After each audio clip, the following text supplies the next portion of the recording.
everybody, and welcome back to A Court of Words and Pages. My name is Natalie, and welcome to my July through September wrap up. So originally I was planning on actually just like skipping my July and August wrap up because I had tried to do a combined wrap up, but like it didn't go very well.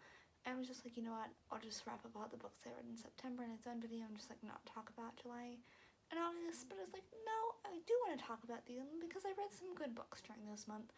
So I have to compromise because I also read a lot, so I'm just gonna give you my thoughts and feelings and not necessarily go in just synopses. And also some books I don't have a whole lot of thoughts on, so yeah, I guess let's just get into it. So the first book I read was Blood Witch by Dennard, which is one I liked at the time, but reflecting back on that book and the whole series, it's one I am not as fond of. Well, yes, I did like the concept. I just found there was something about the writing style that just made it so it was really hard for me to absorb and retain information. I was forgetting the information in the book so much quicker than I usually do. I think the story was just a bit too fast-paced, and while like a lot was happening, nothing really was happening in terms of furthering the plot. I don't think I'm going to pick up the rest of the series. I just don't think it's a great one in general for me. Then I read Romancing Mr. Bridgerton by Quinn, which is one of the Bridgerton books. This one was fine. It was one of the better ones in the series, but I still didn't have any major thoughts towards it. Penelope was fine. I liked her. Colin I didn't like as much in certain parts of the book, so this one was just in general a fine one. Then I read Punk 57 by Penelope Douglas, and I really liked this one. It was a great romance book, lots of high stakes and tensions, and the enemies to lovers was really on point. And the chemistry in between the two characters was so good, and I liked the concept of the book, and I just thought it was a really well executed book. Next up was The Long Way to a Small Angry Planet by Becky, and this was an enjoyable sci-fi. I will say it's much more character focused, which I knew going into it, and it was well done. It's just, I think I prefer a bit more plot action based sci-fi than more character focused stuff, but it was still enjoyable, and I think I still will continue on with the rest of the series. Then I read Beneath the Stars by, I do not remember the author. This book was fine. I didn't love it. I did not love this book. I really didn't like the love interest. I think his name was Chase. He had a lot of issues, which like, yes, were addressed in the book, but I still didn't love it. And I didn't love our main character either. I can't remember her name. I honestly don't know if I'll continue on with the series because while I didn't love it, it was a nice, enjoyable read that was quick, and I am interested in some of the other plots of characters. Next up, I read one of my favorite books ever, and it's The Burning God by R.F. Kuang, and this was the perfect wrap-up to the Poppy War trilogy. It was immaculate, spectacular, just the pacing of it, everything that happened was just so brutal, but like so right.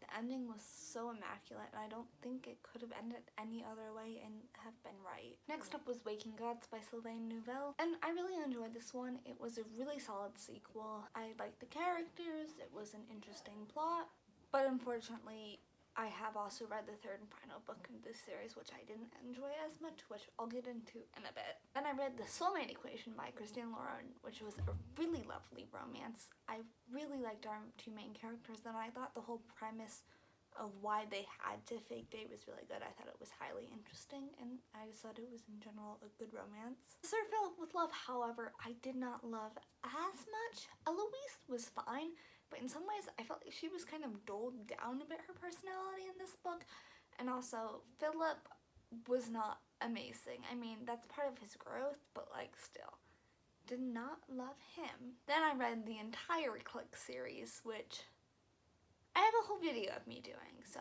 I'm not going to talk about that one here. If you want to see me suffer, watch that video. Next up was Malibu Rising by Jenkins, which I enjoyed. It was a really interesting story following this whole family. I was really connected with the characters, but not as much as in some of her other books.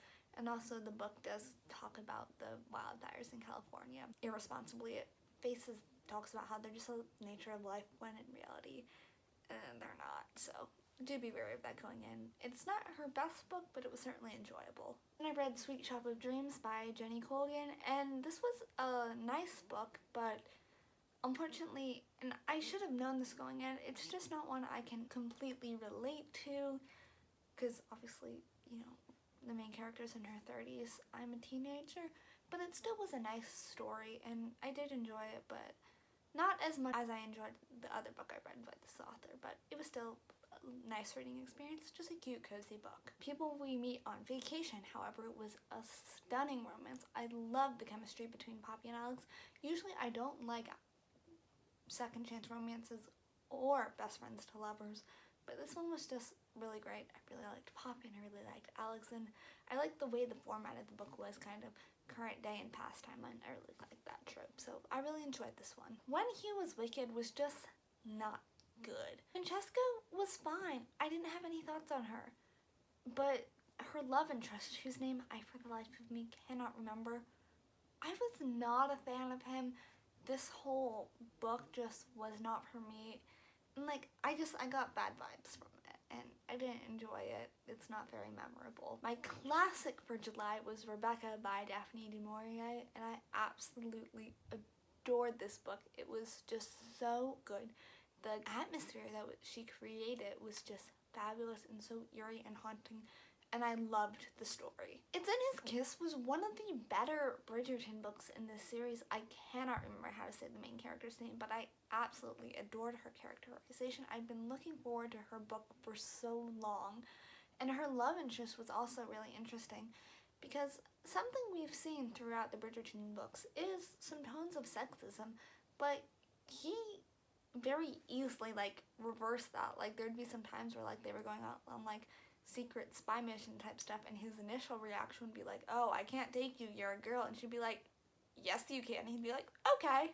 So I really enjoyed him, and I liked the kind of plot quest element to this one, and I thought it was really interesting. Daughter of the Blood by Anne Bishop was an enjoyable read in some aspects because I'm intrigued, but on the other aspect there were some weird vibes in the romance category, because I know this series later does become like a fantasy romance series, but the main character is like 7 when this book starts, and I think one of the guys that's become a love interest is like 100 or over 100 years old.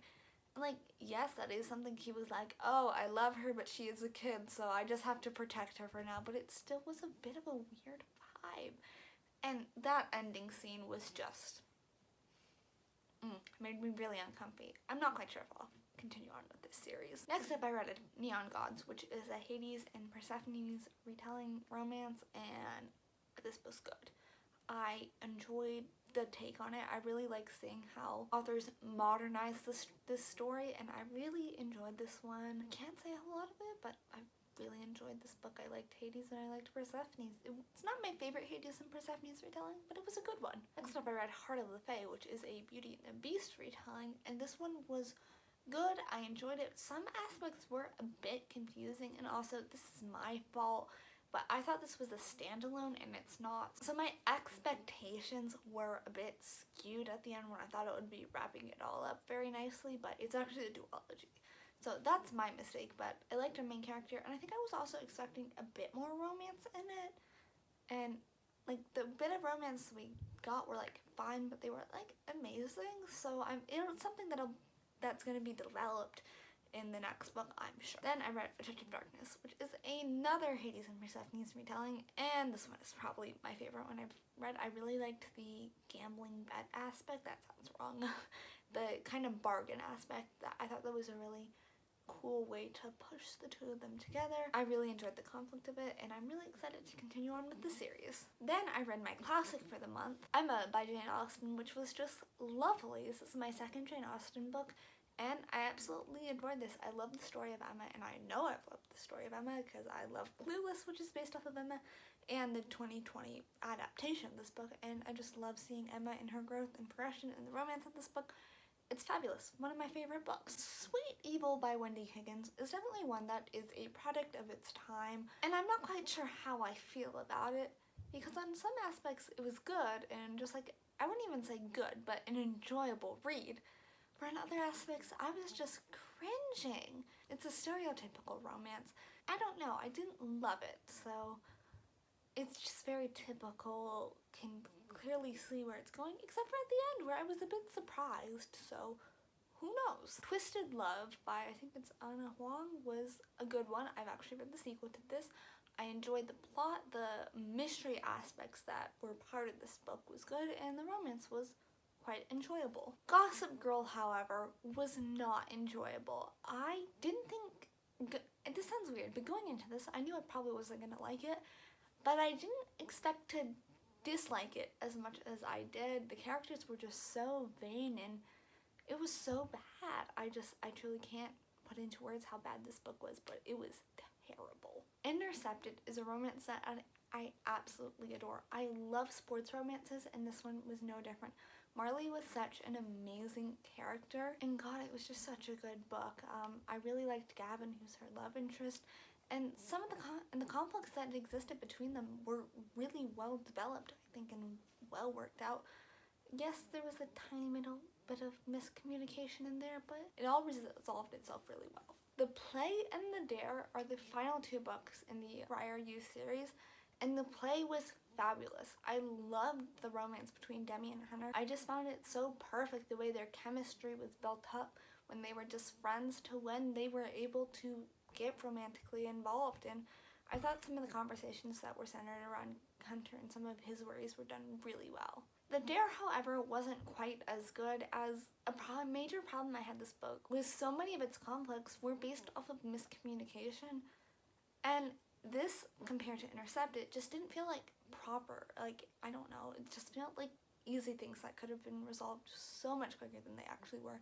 These felt just like needless conflicts. A Lot Just by Brandon Sanderson was a book I really enjoyed. I really enjoyed the plot and seeing the mystery of it, but unfortunately I did read 100 pages of this book and put it down for a month without feeling any urge to pick it up. So it was good, but it wasn't anything overly special. Next, Only Human, which is the third book in the Themis Files, was a letdown for me personally. There was a huge time gap in between the second and third book in this series, and I would have loved for more of the book to have taken place during that jump in time. I thought that would have been fascinating. And ultimately, this book just didn't go in a direction that I loved. It went more of a philosophical wandering route than action-y sci-fi route that I was looking for.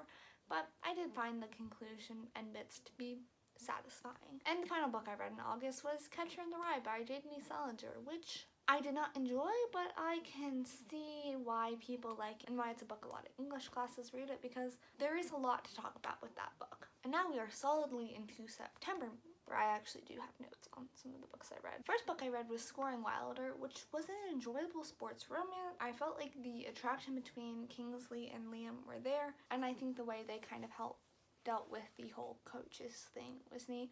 And there were a few scenes in this book that I can't really describe them, but really enjoyed them.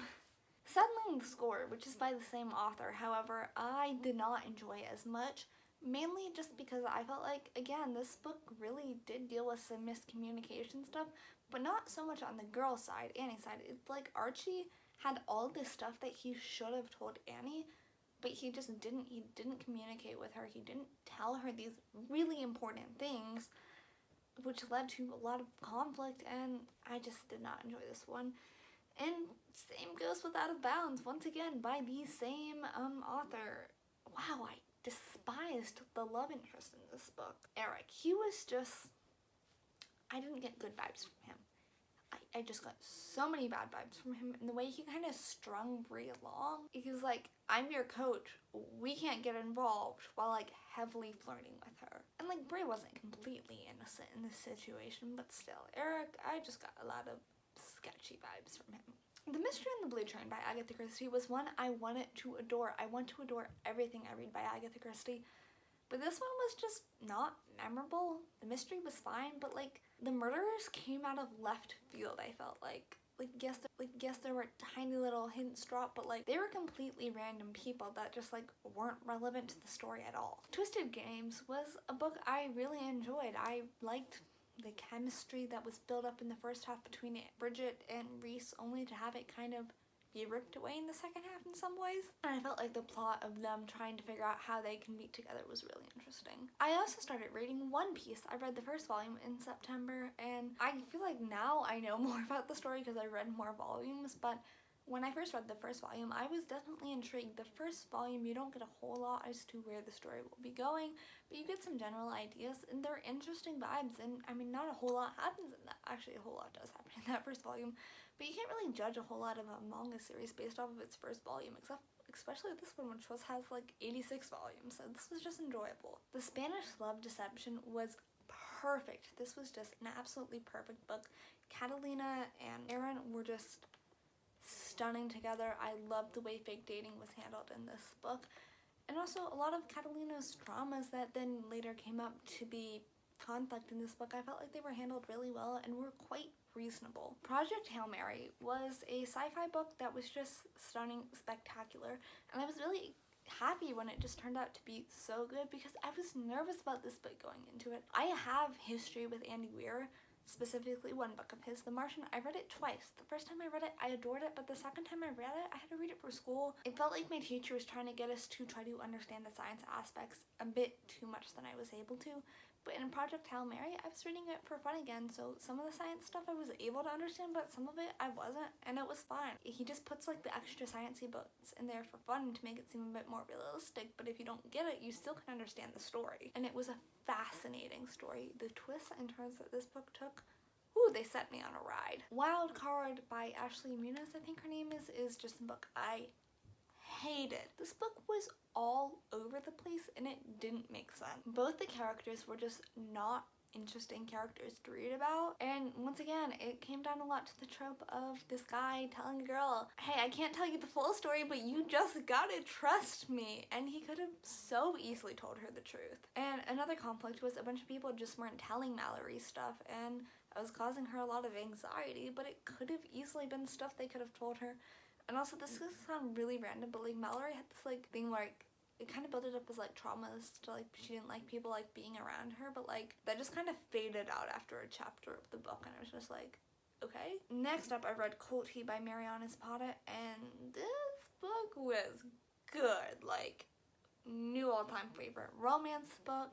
The slow burn in this book, like I'm talking romantic stuff doesn't happen until the last 90% of the book. This book was just so good.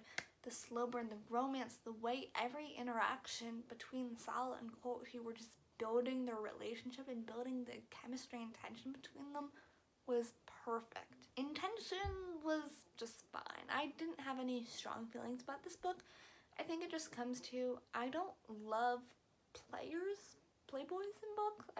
I don't think that's a trope I love, and the characters didn't feel like fully fleshed out, and it was hard to have a lot of sympathy for Nate like he wanted us to have, but I'm like, you're literally rich. I don't feel bad for you. With the Ron game, I felt betrayed in some ways because this book wasn't what it was advertised as. I thought it was going to be a fluffy rom-com romance book about a girl trying to get over her ex-husband who cheated on her, and yes, it was that, but it was also about a girl who was trying to get over her ex-husband who cheated on her but then died of cancer, so she never told him or anyone that she knew he was cheating on him. And Gemma was going through a lot of emotions in this book, which makes sense because of the situation she was in, but that's not what I was expecting from the book at all. It was fine. I mean, I didn't love it, the book, unfortunately, but like I just felt kind of betrayed that more wasn't put out front about what this book was actually about. Then I reread From Luca with Love to Marianas,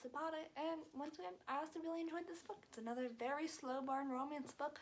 I love seeing the ice skating elements, and it's also interesting now that I know more about ice skating. I mean, yes, some of the stuff wasn't totally realistic, but a lot of it was. And I really liked our two main characters and just the way they didn't love each other at first, but then grew on each other, and it was a really enjoyable read. And the final book I read in September was The Alloy of Law by Brandon Sanderson, which was really good. This is the first book in the second Mistborn trilogy.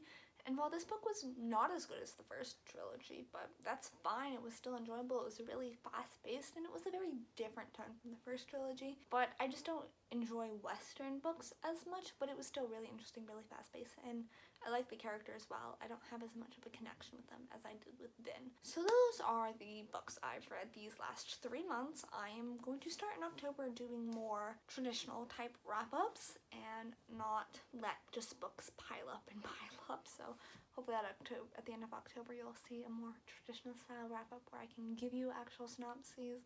Yes, so those are the last few months of reading, and I hope you all enjoyed this video. Down below there will be links to all of the books I talked about, as well as my Bookstagram and my Goodreads if you want to follow me there. Subscribe to see more content from me, and I will see you all in my next video very soon. Bye!